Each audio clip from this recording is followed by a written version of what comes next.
Hello दोस्तों, आज मैं आप सभी के लिए एक ऐसा कंटेंट लेके आया हूं, इतना स्ट्रॉन्ग और पावरफुल कंटेंट लेके आया हूं आपके बिजनेस के लिए। अगर आप ग्रोथ सोच रहे हैं लेकिन अभी तक कर नहीं पा रहे, तो ये इंफॉर्मेशन, ये वीडियो डेफिनेटली आपके लिए बनाने जा रहा हूं।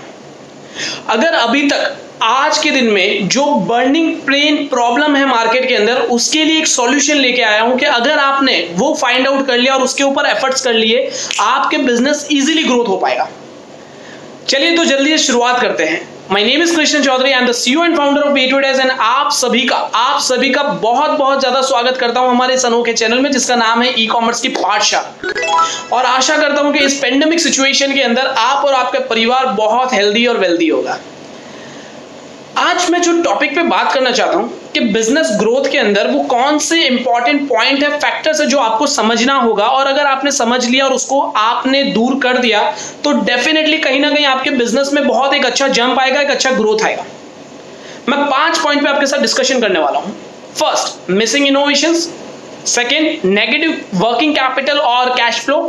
Lack of talented man power. Missing business process और systems. Not taking the feedback and making it fit forward. So ये 5 इंपॉर्टेंट पॉइंट है जो आपको समझना रहेगा कि कोई भी बिजनेस में, any business you take it, ये फंडामेंटल रूल्स आपको समझने रहेगा। पहली चीज, मिसिंग इनोवेशन। अगर आपके बिजनेस में अभी भी वो मिसिंग इनोवेशन है, वो इनोवेशन अभी तक आपने नहीं किया, हो सकता है वो प्रोडक्ट इनोवेशन हो सकता है, वो स्ट्रेटेजी इनोवेशन हो सकता है, वो प्राइसिंग इनोवेशन हो सकता है, वो कॉम्पिटिशन एनालिसिस करके फिर इनोवेशन हो सकता है। अगर अभी तक आपने आपके वो बिजनेस में कुछ ऐसा इनोवेशन नहीं लेके आए जो आपको हेल्प करेगा, आपके कस्टमर आपके दुकान पे सामने से आ जाए, आपको वो कस्टमर बिना खर्चा करे जल्दी से मिल जाए, ऐसा कुछ इनोवेशन कर दीजिए। कस्टमर की नीड को समझिए, पेन प्रॉब्लम को समझिए और उसके हिसाब से प्रोडक्ट बनाइए, उस हिसाब से प्राइसिंग रखिए। अगर कुछ आपने ऐसा कर दिया ना, तो डेफिनेटली कस्टमर आपको आराम से मिल जाएगा। आपका कॉस्ट ऑफ एक्विजिशन कस्टमर जो होता है वो बहुत कम हो जाएगा। आपको सोचना है कि कहीं मेरे से ऐसे तो कोई प्रोडक्ट नहीं बन गया ना कि जिसका मार्केट में नीड ही नहीं है, या फिर अगर नीड है तो उसकी मार्केट नीड बहुत कम है, यानी आपके टारगेट ऑडियंस इतना ज्यादा नहीं है कि आप बार बार उसको रिपीट कर ही नहीं सकते हैं। कस्टमर का आपने वो एक फनल तो समझा ही होगा, अगर नहीं समझा तो उसके लिए भी एक नेक्स्ट वीडियो में आपके लिए बना के दूंगा कि कस्टमर का एक पूरा फनल क्या होता है। Second point, negative cash flow और वर्किंग कैपिटल। आपको ये चीज ध्यान में रखना है कि अगर आपके बिजनेस के अंदर अगर आपके पास पैसा बचता ही नहीं है, वर्किंग कैपिटल ही नहीं है, कैश फ्लो ही नहीं है, सो आप बहुत बड़ी तकलीफ में आने वाले हैं या तकलीफ में आ चुके हैं। आपको पता है कि आजकल मैक्सिमम स्टार्टअप जो करते हैं वो अपनी लॉस मेकिंग स्ट्रेटेजीज के साथ बिजनेस स्टार्ट करते हैं कि ब्रांड नेम को बहुत बड़ा कर दूंगा और फिर कोई आके मुझे परचेस कर देगा जब कमा लूंगा। ये एक स्ट्रैटेजी होती है, लेकिन हर एक बिजनेस उसके ऊपर सस्टेन नहीं कर सकता है। कस्टमर एक्विजिशन डेफिनेटली जरूरी है, बहुत जरूरी है, बट खुद के पैर पे कुल्हाड़ी मार के बिजनेस करना सबसे बड़ी मूर्खामी हो सकती है। डिस्काउंट भी ऐसे दो जो आपको आपके बिजनेस में आपके जेब से ना भरना पड़े। दोस्तों याद रखो, जो कंपनी बहुत डिस्काउंट करती है ना, वो जल्दी से मार्केट में आती है, उससे फास्ट तो एग्जिट कर लेती है। So negative cash flow और working capital will always be suicide attempt for any of the business. ये आपको हमेशा ध्यान से रखना है। Third point, lack of talented manpower। ये बात को आपको बहुत अच्छे से समझना है। आपको हर एक काम खुद नहीं करना है। आपने नीतीश अग्रवाल का कहीं ना कहीं वो कोट तो सुना ही होगा ना। उनका कहना है कि मैं हर बार ऐसे इंसान की तलाश में होता हूं जो मेरे बिजनेस में मेरी जगह ले ले, जिससे मैं अब उसको रिप्लेस करके मैं कुछ बड़े डिसीजंस और लेना चाहता हूं। सो ये आपको भी आपके बिजनेस में बहुत मदद करेगा। कभी सोच के देखिए, क्या अभी भी आप ही दुकान खोलते हैं, दुकान खोलने के बाद आप ही सारी मेहनत करते हैं, आप ही सब कुछ करते हैं, कॉलिंग्स भी आप करते हैं, लीड्स भी आप ही जनरेट करते हैं, आप ही उसके ऊपर वर्क्स करें? सर हर चीज आप मत कीजिए। आपका एक फोर्टे समझिए कि आप किस चीज में बेस्ट है। अगर मैं सेल्स एंड मार्केटिंग में बेस्ट हूं तो I will be taking that role मोर।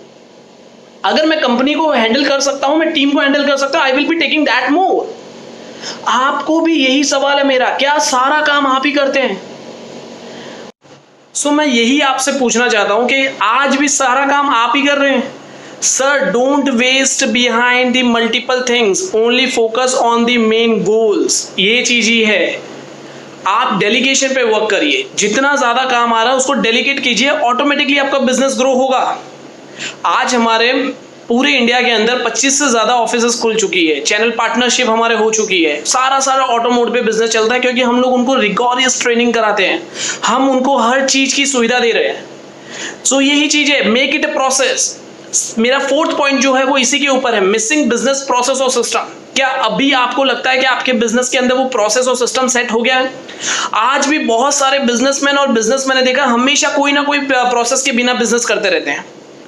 उनको ये भी नहीं पता होता है क्या उनको करना क्या है। They are not having defined goals. They don't have any of the plannings. They don't have steps of the working. They don't have any of the commitments. Trust me, जब तक आपके पास कोई गोल नहीं होगा, उसका कोई टाइम सेट नहीं होगा, आप कभी भी उसको अचीव ही नहीं कर पाएंगे। अभी मेरे वीडियो जब देख रहे हैं ना, तो उसको पॉज कर लीजिए और जल्दी से एक पेन कागज ले लीजिए, उसमें अपना गोल लिख लीजिए। यहां पर गोल नहीं होना चाहिए, पेन और कागज के ऊपर गोल होना चाहिए, जिससे आप उसको हमेशा देख सकते हैं। उसके ऊपर टाइम सेट कीजिए।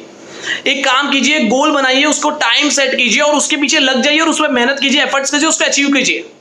बिकॉज हमेशा याद रखना, goals without a time is also a waste of time. Goals without the time is also a waste of time. So आज सबसे पहले गोल बनाओ, उसके पीछे स्ट्रैटेजीज बनाओ, प्लानिंग बनाओ और उसको अचीव करना स्टार्ट कर दो।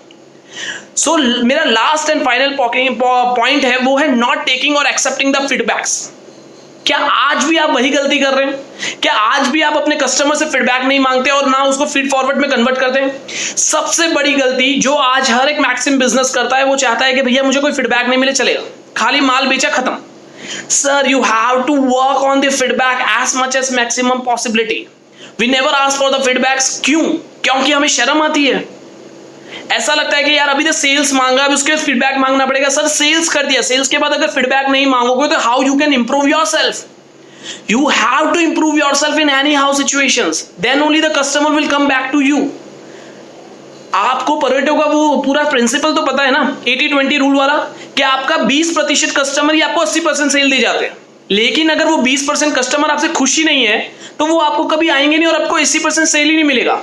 सो आज ही चालू कर दीजिए कस्टमर से फीडबैक लेना, मैक्सिमम फीडबैक लीजिए, उसको इंप्रूव कीजिए। अगर कहीं पे भी नेगेटिव लग रहा है, पॉजिटिव लग रहा है, तो उनको रिवॉर्ड दीजिए, रिकग्नाइजेशन कीजिए। कुछ ऐसा बेनिफिट कर सकते हैं हम कस्टमर के लिए, तो कस्टमर मुझे बार बार मिले, मेरा लॉयल कस्टमर डिफाइन हो जाए। सो सिंपल फंडा है सर कि मैक्सिमम फीडबैक लीजिए, अगर कुछ प्रॉब्लम आ रही है तो उसको इंप्रूव कीजिए, फीड फॉरवर्ड में रखिए और आगे काम कीजिए।